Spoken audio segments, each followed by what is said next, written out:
Jesus começou a dizer: vede que ninguém vos engane. Emmanuel intitula seu comentário: Não vos enganeis.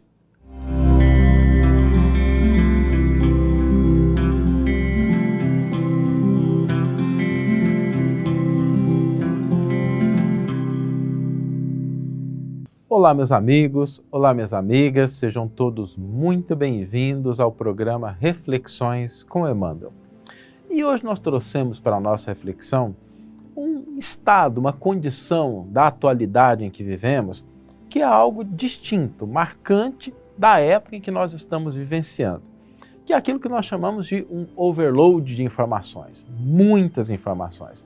Tem até algumas pessoas que brincam que nós vivemos um caso de obesidade coletiva de informações.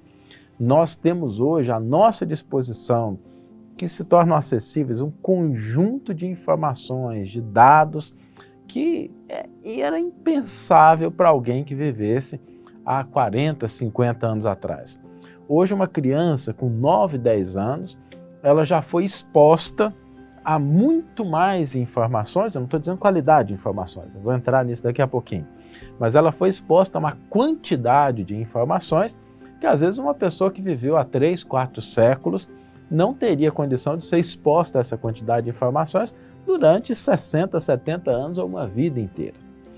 E em função dessa grande quantidade de informações, é natural que surjam aquelas que são mais próximas da verdade e aquelas que se distanciam mais da verdade.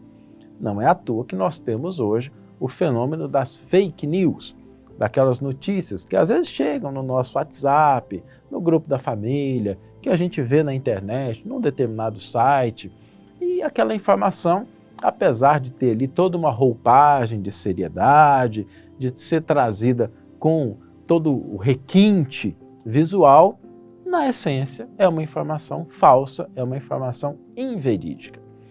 E por isso é importante que nós comecemos a nos precaver em relação a esses elementos. Para quê?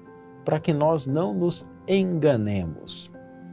E esse é um ponto importante, porque a informação falsa, se ela prolifera na sociedade, se ela caminha nas redes sociais, ela está circulando. Mas o problema é quando ela adentra o nosso mundo íntimo, faz ali morada e nos leva para o campo do engano, o campo do equívoco. É interessante compartilhar com vocês algo que aconteceu há poucas semanas atrás. Uma amiga minha criou um grupo de orações, um grupo em que ela compartilhava mensagens de bom ânimo, de fé, de fraternidade, de caridade, de perdão, elevando o espírito das pessoas que participavam daquele grupo. Uma contribuição extremamente interessante, positiva. Então ela fazia toda manhã, colocava ali às vezes uma imagem, um áudio, para nos aproximar dos sentimentos de fraternidade, de amor, de compreensão e de perdão. E aí um determinado dia, eu não sei se intencionalmente ou por equívoco, ela acabou postando um áudio pessoal comentando sobre determinado contexto que estava ocorrendo ali na sociedade naquele momento, e ela expressou uma raiva, um ódio, um desprezo por determinadas pessoas que me chocou quando eu escutei aquilo.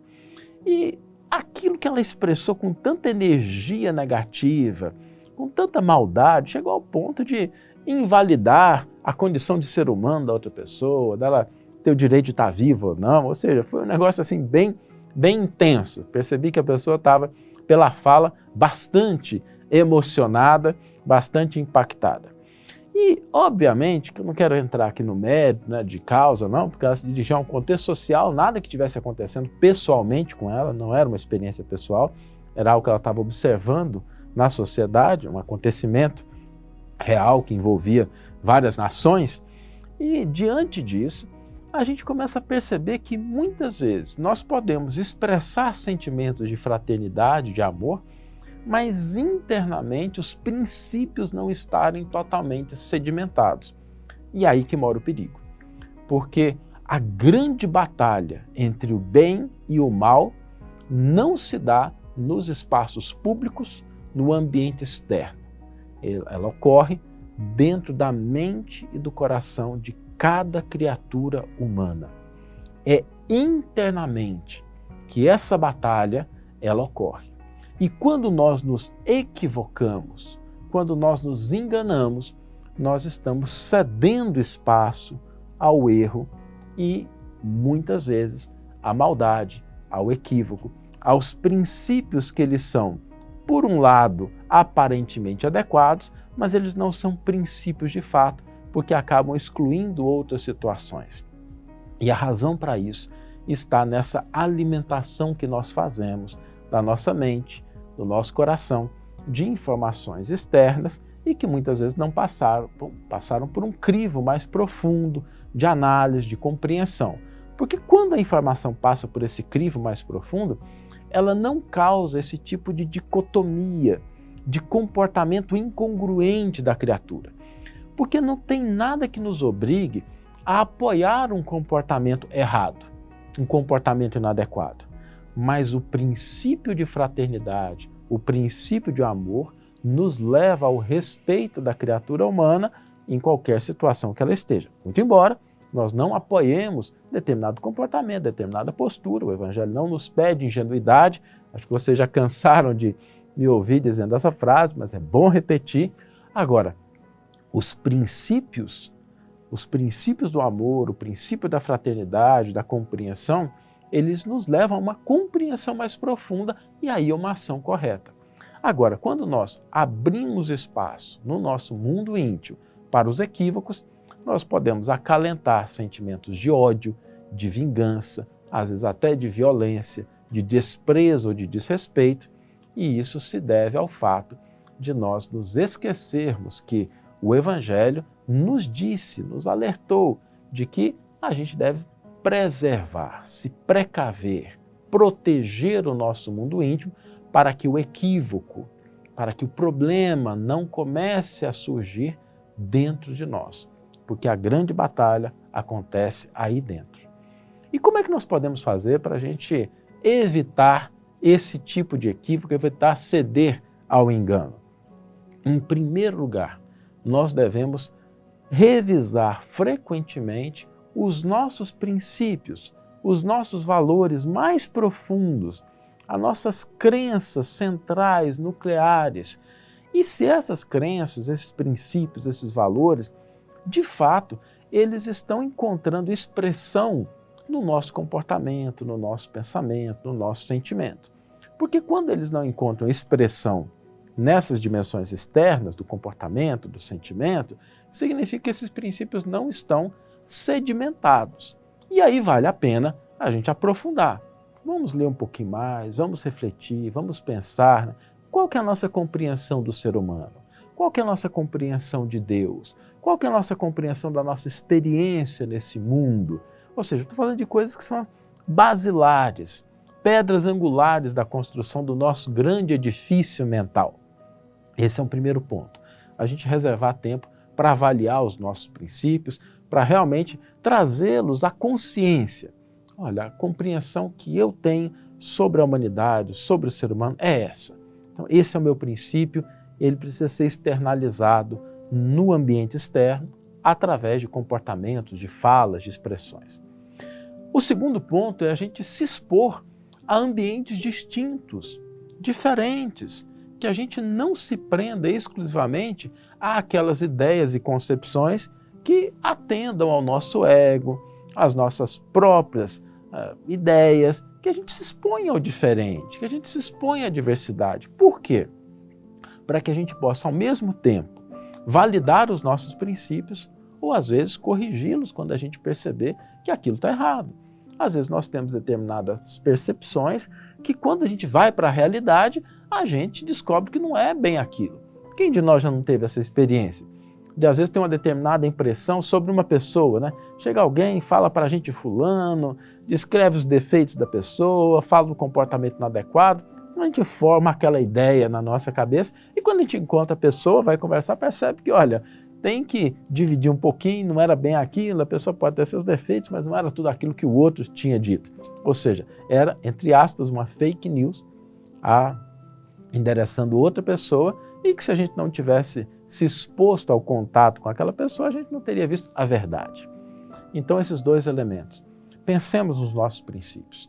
Avaliemos se eles estão de acordo com aquilo que o Evangelho, que a conduta, que a postura, que o ensino do Cristo nos convida a ter, e vamos nos expor a ambientes diversos a fim de que a gente possa, de fato, testar esses princípios e ter uma melhor compreensão da realidade que nos cerca, a fim de que nós, como cristãos ou proponentes de qualquer outra religião, a gente, de fato, se vincule aos valores dessa religião e não sejamos enganados, nem caiamos em equívocos de comportamento e de posturas que, em última instância, refletem uma guerra interna que nós estamos perdendo para as coisas que não são as mais corretas e as mais verdadeiras. Vamos ler agora a íntegra do versículo e do comentário que inspiraram a nossa reflexão de hoje. O versículo está no Evangelho de Marcos, capítulo 13, versículo 5, e nos diz: Jesus começou a dizer: "Vede que ninguém vos engane." Emmanuel intitula o seu comentário: "Não vos enganeis." Na atualidade, quando os grandes conflitos atormentam os povos, é interessante recordar os ensinamentos do Mestre por demonstrar o caráter sempre novo de suas lições sublimes. No momento que passa, fala-se da arma psicológica, do quinta-colunismo, organização dissolvente das energias internas das nacionalidades. Comenta-se a situação criada por elementos dessa natureza, destaca-se-lhe o perigo. Entretanto, há 20 séculos, Jesus recomendava aos continuadores devotada atenção nesse sentido. Vemo-lo no Evangelho de Marcos respondendo à consulta da multidão referentemente ao trabalho renovador do futuro e, em primeiro lugar, induz o discípulo à vigilância para que ninguém o engane em seu ideal sublime. Com essa atitude, queria esclarecer o Senhor que os insucessos nunca vêm essencialmente do exterior, da pressão de armas furiosas, do criminoso ataque da violência. A derrocada começa também de dentro para fora.